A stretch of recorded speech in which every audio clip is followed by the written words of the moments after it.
What's poppin', dogs? Mr. Allen here with a video on how to find the distance between 2 points in polar form. That's right, these are polar form here, not rectangular. I got the r comma theta going on.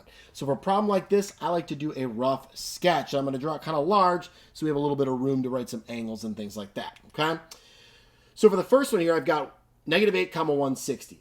So I'm going to rotate the 160, but because it's a -8, not a +8, I reflect over the pole, and now my point is down here. So this right here is going to give me 8 for my length, right? And then my angle, 160, well, if it was over here, I'd have a little reference angle of 20 degrees, which is now this angle right here. This is 20 degrees. Cool. That might be helpful. This angle might be more helpful. We'll see how it all lays out with this second point, okay?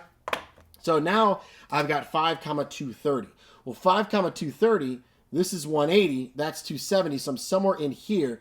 I'm 50 off of 180, so we're a little bit past the 45. We'll make this guy now a 5, and then we said 230, so how far off of, looks like I'm going to want maybe this angle right here. So what's this guy? Well, I'm 40 away from 270, right? So that angle is 40. So here, it's not really like I'm always picking and choosing my reference angle. I'm really trying to figure out something else going on here you're going to see in just a sec. So let's get this angle here. And now when I do that, okay, this is going to be 70 degrees, right? Because 20 plus 70 equals the full 90 in that quadrant. Now I have this entire angle right here. 40 plus 70 is 110 degrees. I've got two sides. I have a side angle side situation going on. This is law of cosines, people. This is law of cosines. If I want to find this distance right here, right, this is what I'm trying to find. This is my x, if you will.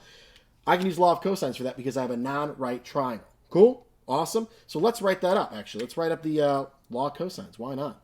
We'd have x squared is equal to 5 squared plus 8 squared minus 2 times 5 times 8 times the cosine of that included angle, 110 degrees. We can just plug this all into the calculator all at once, especially if you remember to take the square root to get just x. So let's do that, all right? Second square root, I forget this like most of the time, so I feel pretty good about remembering to use the square root right now. And now I'll just type it all in. 5 squared plus 8 squared minus 2 times 5 times 8 times the cosine of 110. Hopefully I am in degree mode. We'll find out here in a moment. It looks like I am because 10 seems like a reasonable answer. I am in degree mode. Always check that, especially if you're like, that answer seems a little odd, right? So x is going to be 10.787, so 79 if we go to the nearest hundredth. 2 decimal places. Boom. Distance between the 2 points. That's about it. Awesome, guys. So law of cosines comes back. All that trig comes back in polar vectors, all these, later on units. So good to keep fresh with that kind of stuff. All right, there we go. Have a wonderful day, and thanks for watching.